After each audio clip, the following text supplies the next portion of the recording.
Hey everybody, welcome back to Off the Wall. I'm Mike. And I'm Sol. We're continuing to work our way through a bunch of the Christmas movies, mostly Christmas rom-coms that have populated the internet since it's December. But they've been doing it since November, honestly. And we've not held back from how we think about some of them. Some of them, like Scrooge, were fantastic, and some of them involved a cliff dive that should have killed people.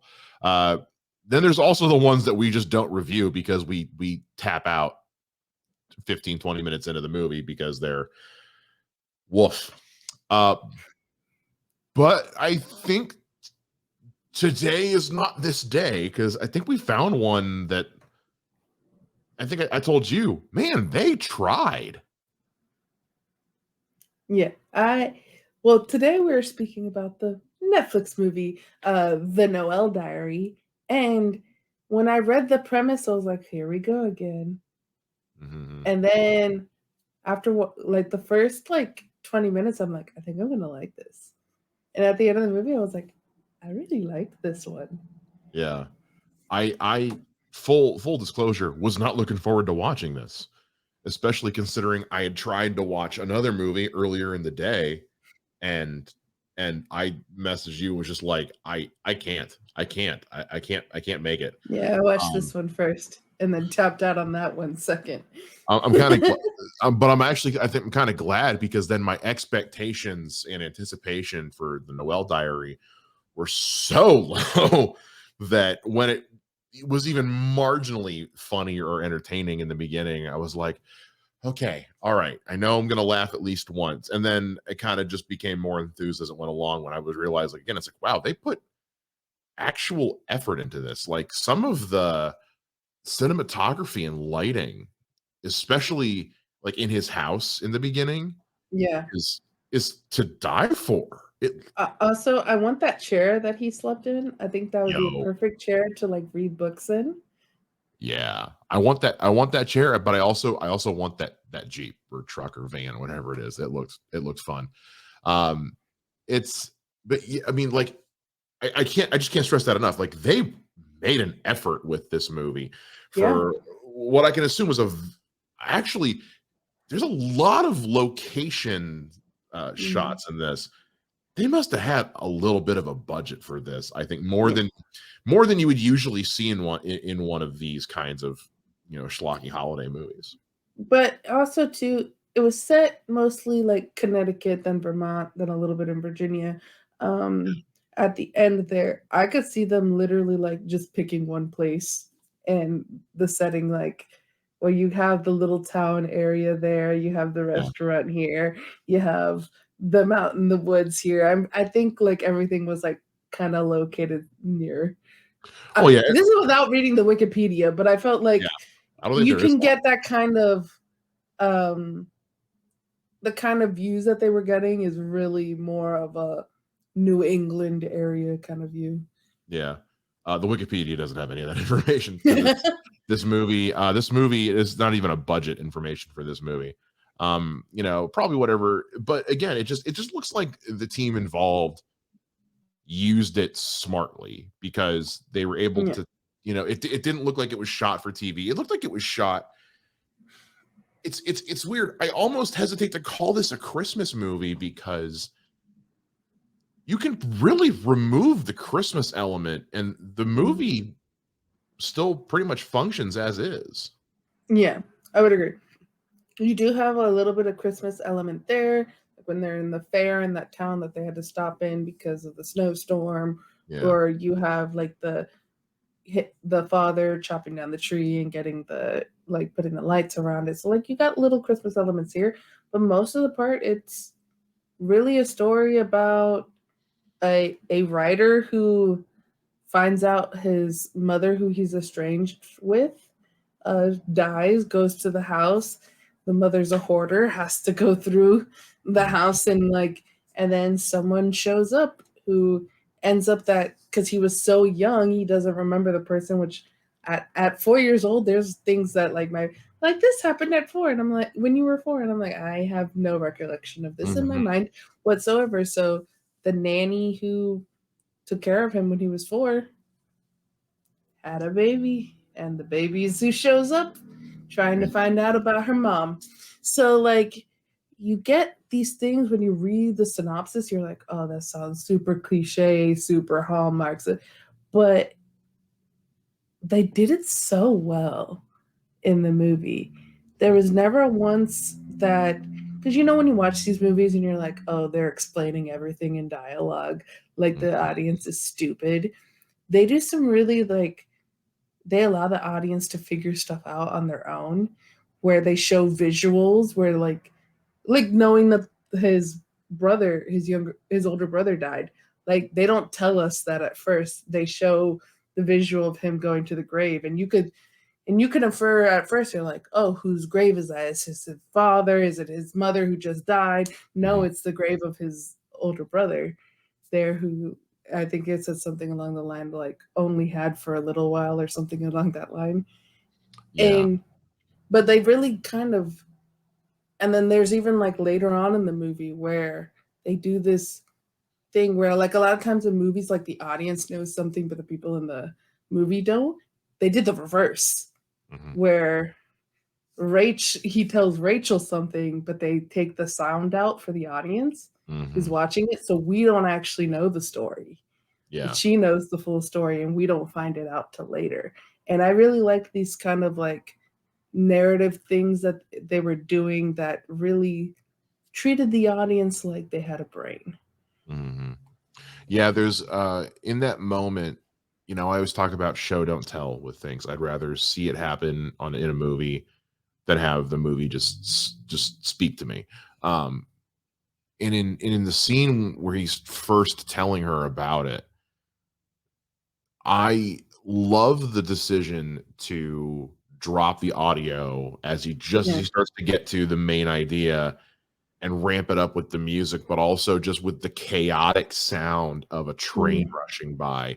It with the bigger music, it kind of almost triggers your adrenaline just a little bit with the loudness, and really kind of hammers in the like oh yeah, his brother died, because you can easily miss the age on gravestone, because at this point we know the mom died and that dad's not around. So at first I was like, oh, his dad died and then his mom didn't recover from losing his dad, and then I caught the years and I was like, wait, 7 years old. Oh, and you again, like you said, you can kind of is the movie itself, you know, a little predictable, yes and no, in its own way. This is an indie holiday movie, but there's enough breadcrumbs to other things you can kind of infer what you want until you get to the actual answer. Yeah, and then when we do find out the answer, they do a flashback and show us. Yeah. So it is really that show don't tell. So there was a lot of like interesting stuff that they did in it. I really enjoyed the storytelling of it, and I think the acting was really well, the cinematography was really well, and there was funny moments in it.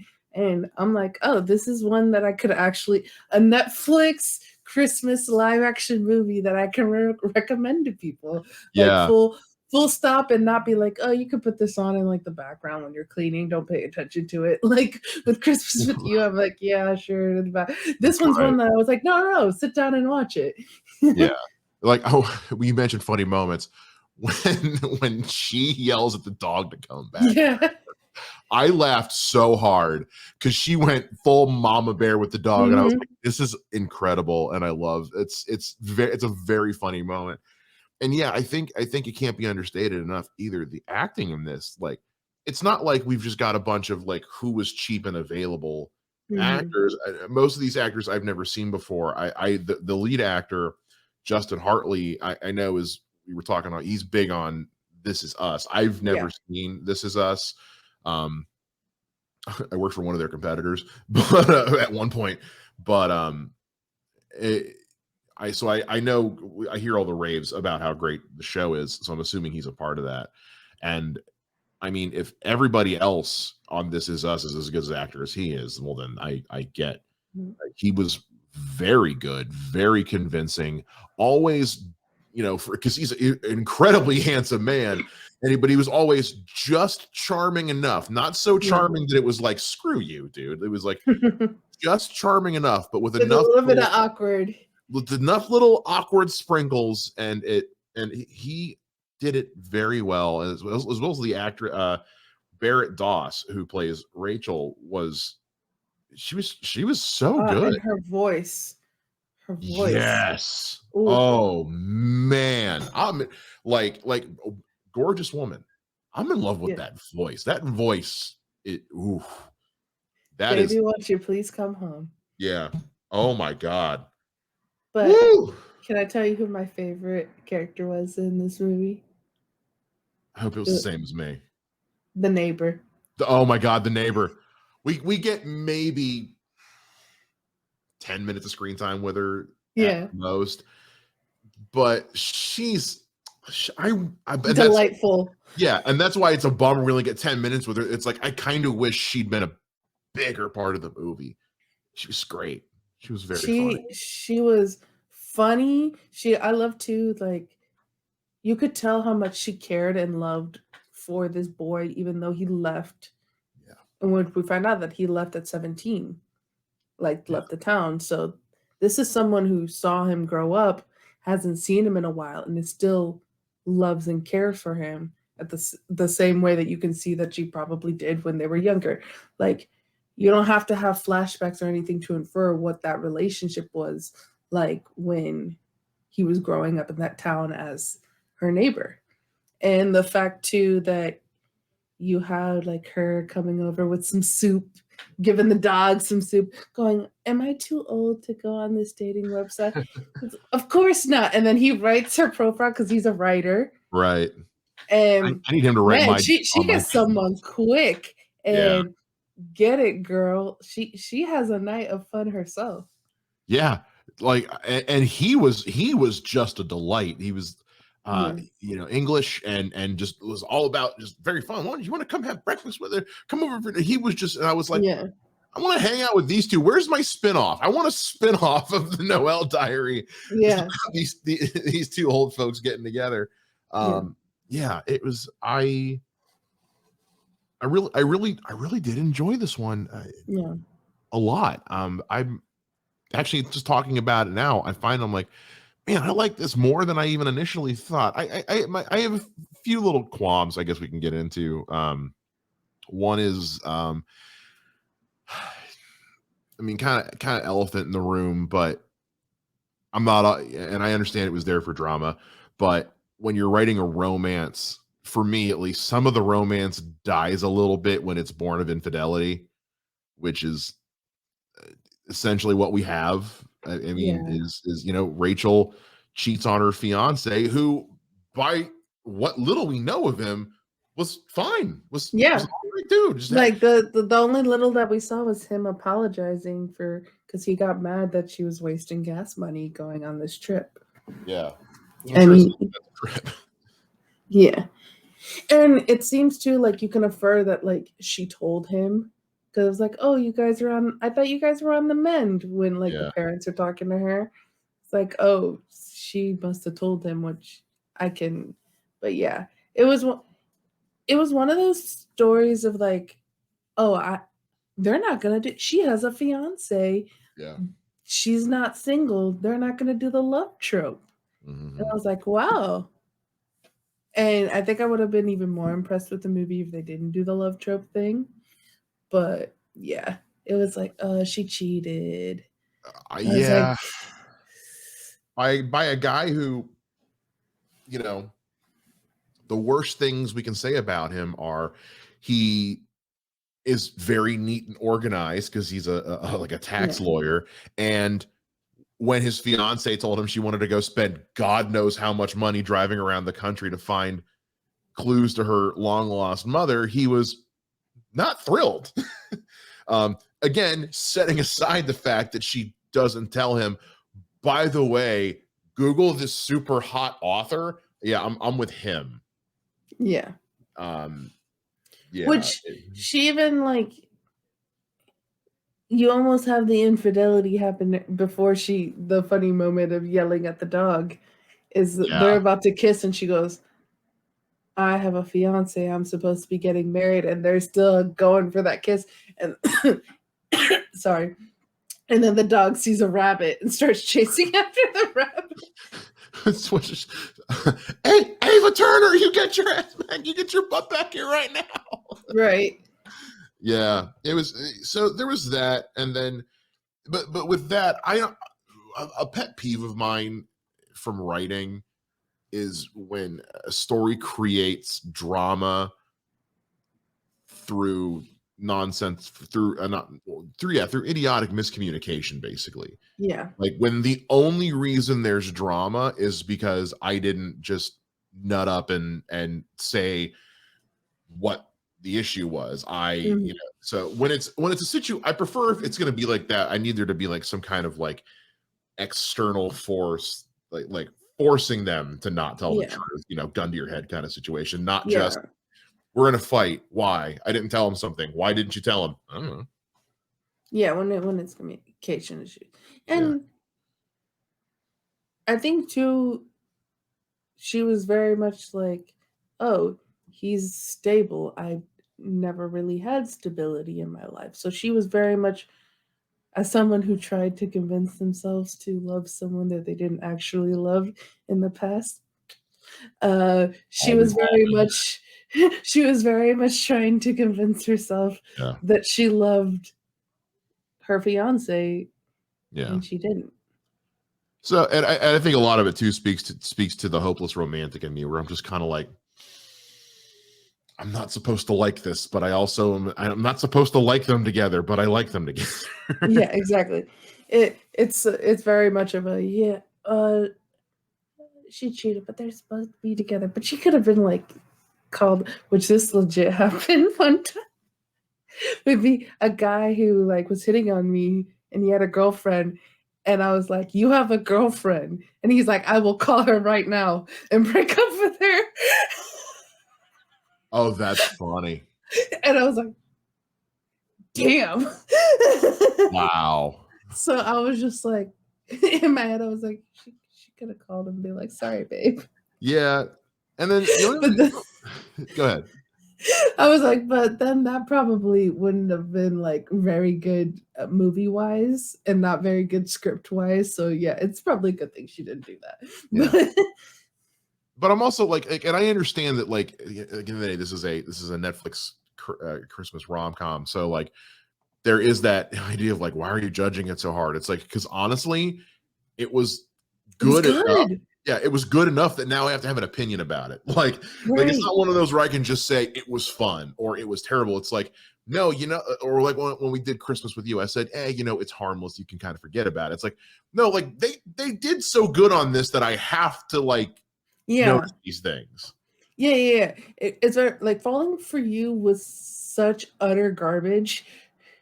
Falling for Christmas, yeah, Falling for Christmas. Sorry, I'm mixing up the titles. Falling for Christmas was such utter garbage that you're just like, this was garbage. And then Christmas with You, you were like, this is harmless, not great, not awful. This one, you're like, wow, this is actually really, really good. Yeah, like for me at least. Yeah. So but that makes you hold it to a higher standard then. Yeah, we're holding it to a higher standard, and that's the thing is like typically when we have our complaints, they're typically very nitpicky. Yeah. And it's just like us like, oh, if we have to find something that we don't like, here's the little things. But no movie is perfect.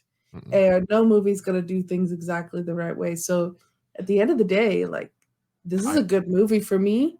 Yeah. And I liked it, and I would recommend it. I disagree that no movie is perfect. Weird, the Al Yankovic story is perfect. It is. The movie's perfect. I don't care what anybody says. The only I actually I have one real qualm with the plot itself, and that's I don't like that it ends with the romantic moment at the end. I don't mind them getting together. That part, again, that's one of those, that's not what I actually thought was going to happen. I thought something totally different was going to happen. I just interpreted stuff different. That part was fine. I feel like this movie needs an extra 30 seconds because I wanted to see him take her to meet her mom. or at least tell yeah. her, like, because to me, the stuff with the mom, which is the basis for the whole movie, it's the title of the movie, I don't feel like that actually got as tied off as they think they Yeah, did. for her.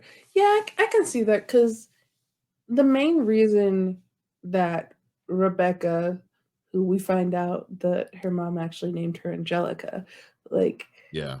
my little angel, uh, that she wanted to find out if her mom ever actually truly loved her, which that's something that I mean, I don't know how that feels because I live with both my birth parents. So, like, Same. my birth parents were the ones who raised me. Well, not So, same. so for me, I don't have that, like, which I'm sure a lot of people who are adopted are like, what did my birth parents think of me? Why did they get rid of me? Why was I not good enough for them, kind of thing? And so I can just imagine how that feels like even going into adulthood. So she's like, I'm gonna find my mom, and the whole reason she was gonna find her mom was to ask her mom why she gave her up, Yeah. and if her mom ever actually truly loved her. And then when she has her mom's diary and reads through it and gets the answer that she was looking for in the diary, she's like, I don't have to see her now. Like, I got my answer. And I can kind of see why she didn't go to find, like, probably just not to disrupt her life Sure. kind of thing. And it was just like, oh, she has her life. I know that she loves me. And that she always loved me. So let me just go.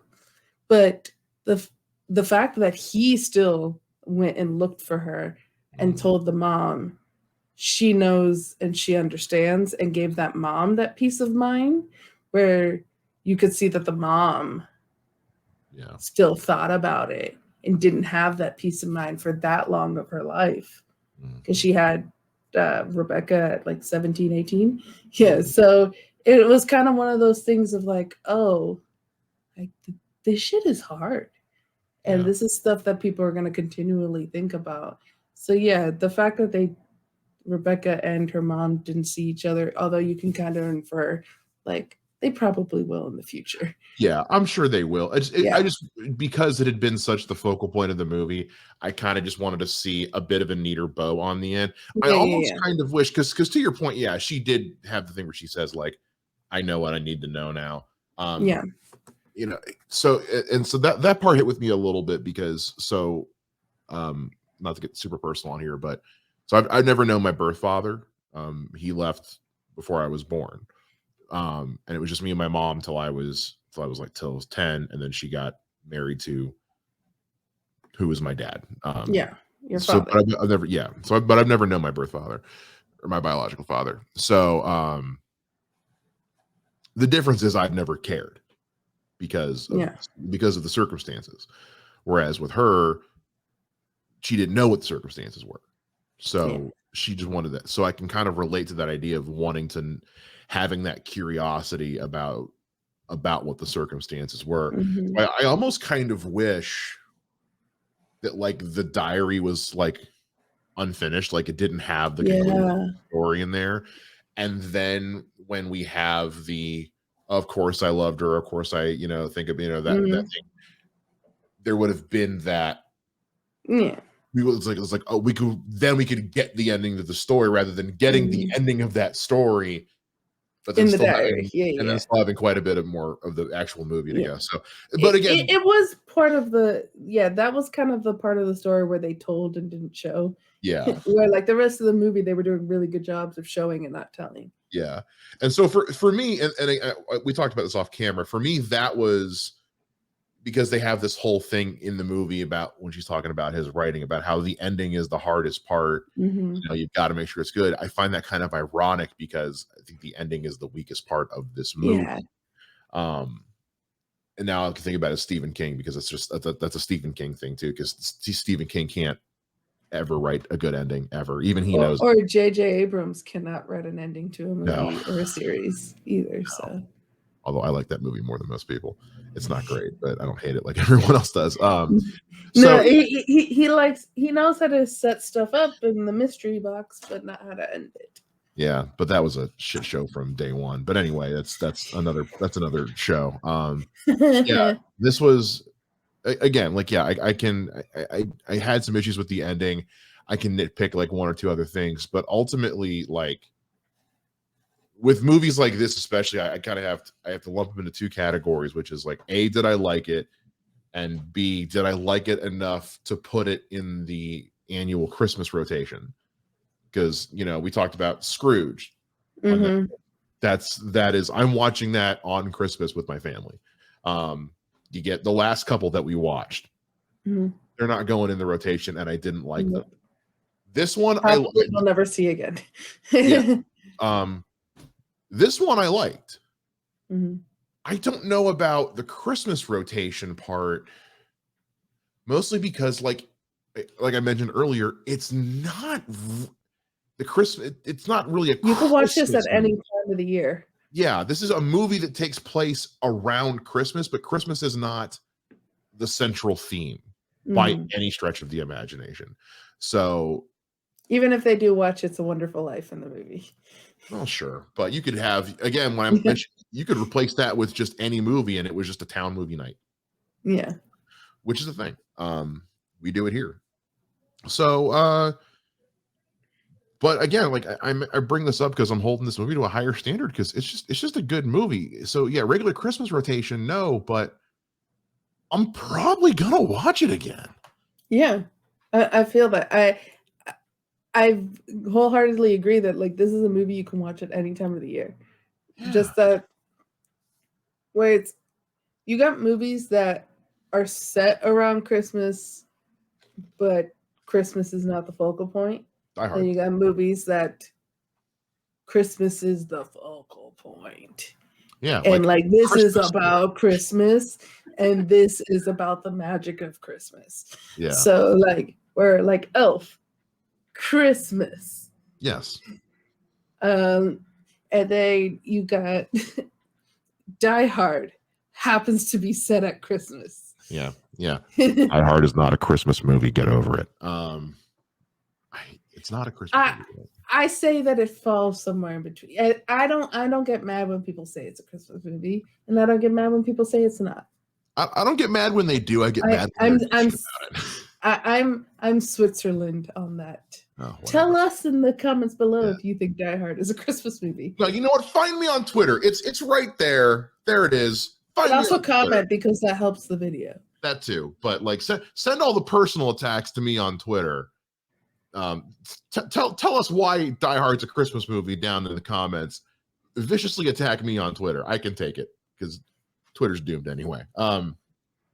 Yeah, I like this movie a lot. I don't know how many other times I can say that. I really like this movie. I'm gonna rewatch it. Not once a week like the Batman, but. And to go into our group chat, there is some father-son stuff, which Bogz is not here to review with us, but Bogz is notorious to cry at any father-son stuff. Yeah. And so I'm like, Bogz needs to watch this because he will probably cry. Yeah.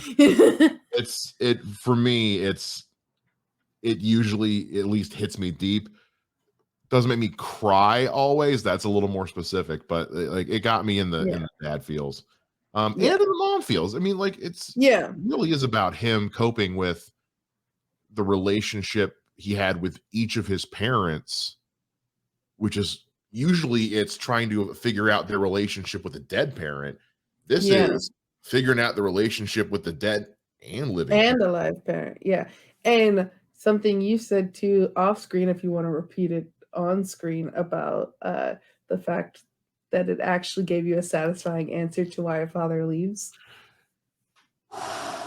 Yeah. There is a line in this movie that was it was real deep. You know, the whole, because the idea is that like if you haven't figured out, like his brother died very young, mom and dad couldn't heal, couldn't comfort each other anymore, and he says one of us had to leave, and I didn't take you with me, because you see that in a lot of movies where the parent leaves, especially after divorce, and they say, why did you leave me there? Why didn't you take me with you? And it's usually Yeah. something like, oh, it was a mistake and I'm sorry. It's like the same answer. And also the Just, mother went insane too, to add that. So like it's a coupling of the mom not yeah, able to deal with it mentally and the yeah. father leaving too. And yeah, he said, yeah, the mom, because the mom became a hoarder. She became just, Mm. in some variation of mentally unstable, which is why he left Mm. at 17.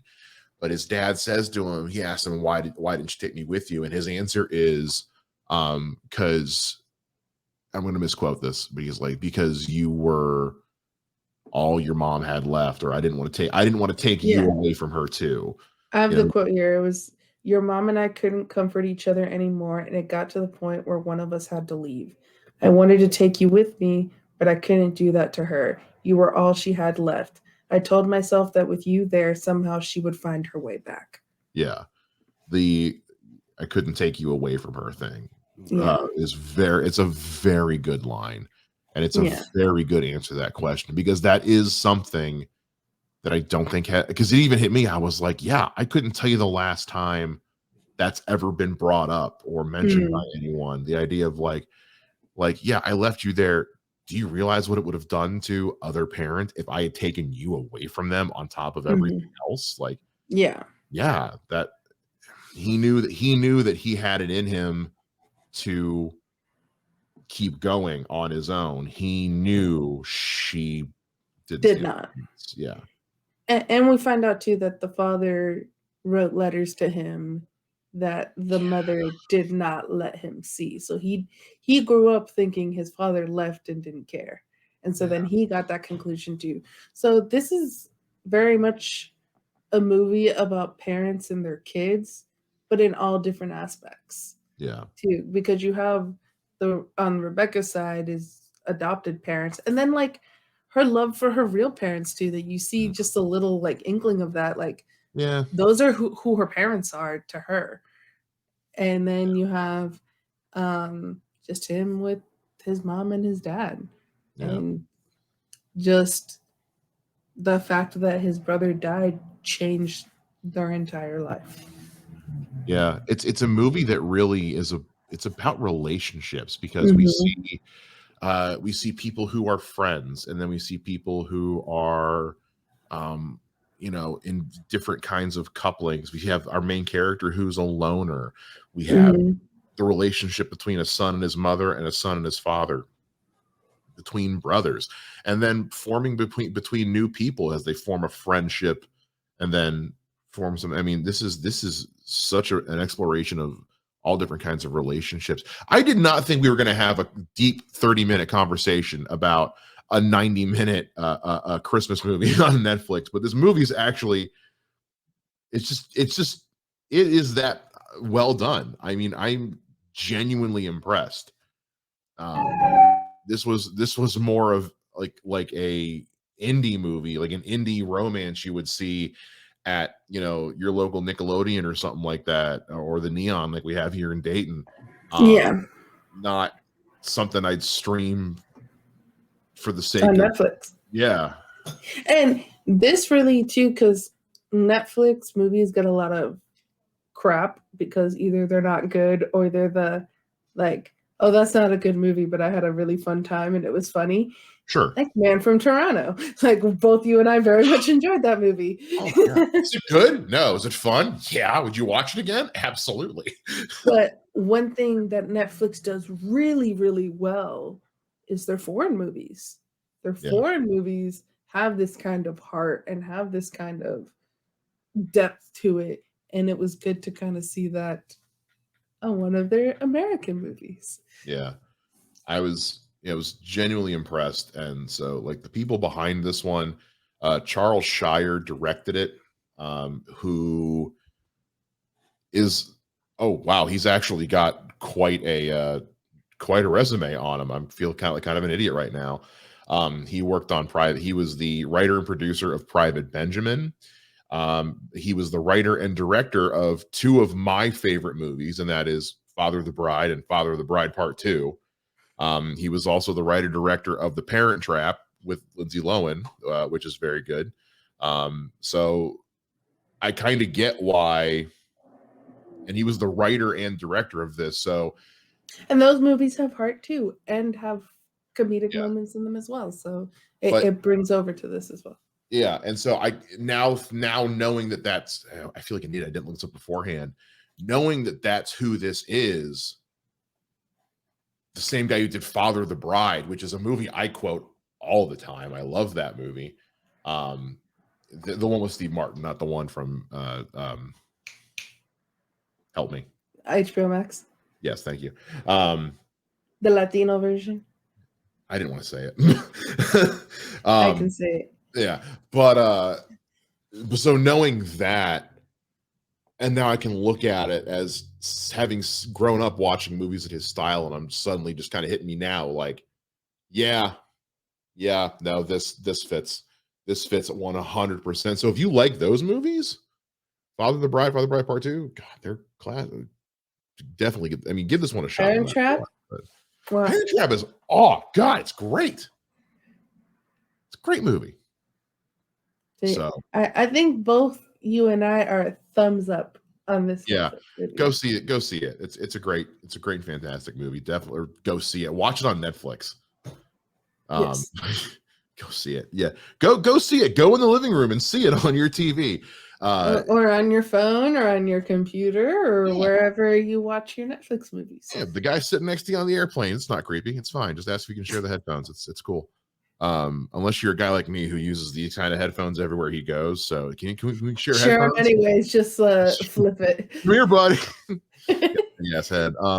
Yeah, check this one out. It's very good. The Noel Diary. It's on Netflix right now. Don't know what else I can say about it other than just it's a great movie. So make sure you guys, if you've seen it, let us know down in the comments, please. Make sure you like, subscribe, hit the notification bell, and we'll see you guys again here next time on Off the Wall. Bye.